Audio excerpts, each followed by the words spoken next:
안녕하세요. 닥터강 입시연구소의 가인규 입시연구소장입니다. 오늘은 수시 지원에 있어서 학생이 본인의 포지셔닝을, 본인의 위치가 어느 정도 되는지를 얼마나 확인하기 어려운지에 대한 말씀을 좀 드리려고 해요. 자, 고3이 수시 지원을 하려고 찾아오면 첫 번째 단계는 그 학생이 어느 정도 위치에 있는지 이거부터 확인해야 되는 거죠. 근데 문제는 그게 굉장히 복잡합니다. 학생의 내신 평점, 그리고 이제 내신 평점의 흐름, 그리고 이제 각 과목별로의 어떤 성적 흐름은 어떻게 되는지, 그리고 또 활동은 어떤지, 활동을 통한 스토리는 어떤지, 그리고 학생이 면접까지 갔을 때 특정 대학의 면접 유형이 그 학생의 스타일과 잘 맞을지, 이런 것들까지 종합적으로 고려를 해야 된다는 거죠. 그래서 단순하게 수능 성적을 기준으로 해서 좋은 학교부터 거기보다 성적이 낮은 학교들로 이렇게 줄을 세우는 거는 수시에 있어서는 크게 의미가 없는 경우가 굉장히 많아요. 올해 작년 입시를 하나 예를 들어 드리겠습니다. 굉장히 만족스러웠던 결과고요. 이 학생은 여학생이고 재수생이었어요. 그리고 제가 볼 때는 참 좀 괜찮아 보이고 면접에서도 유리한 성적을 받을 것 같았고요.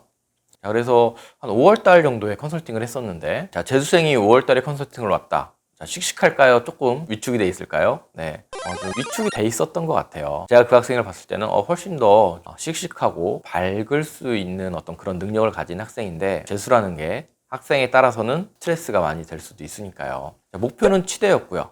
인서울 학교에서 6, 7등, 8등, 네, 딱 학생부를 보면 그 정도 느낌이 오는 학생이었어요. 그래서 이 학생이 초안으로 혹은 이제 마음속에 지원하려고 가져온 치대들은 좀 중하위권 치대가 많았고 교과 전형이 좀 많이 섞여 있었어요. 근데 저는 그 학생의 스토리나 이런 걸 봤을 때, 학생부를 봤을 때 과를 대놓고 거론하자면 서울에 있는 K대 치대가 굉장히 어울렸다는 거죠. 그래서 학생한테 이제 조금 컨설팅이 한 3, 40분 정도 진행된 이후에 눈치를 보다가 이야기를 했어요. 근데 학생도 이제 굉장히 기뻐는 하죠. 하지만 의문이 드는 거죠, 스스로. 내가 과연 거기에 1차라도 통과를 할 수가 있을까? 학생한테 이제 충분한 설명을 해줬어요. 이 정도 학교에서 이 정도면 상위권 몇 명은 의대를 지원하는 게 맞고, 그 다음에 이 정도는 치대를 지원하는 게 맞으니까 합격한다고 말은 못하겠지만 충분히 원서를 내는 게 의미가 있다 라고 이야기를 했죠. 그리고 제가 보기에는 면접까지 갔을 때 그 학교에서 좋아할 만한 스타일이지 않을까, 이런 생각도 강하게 들었고요.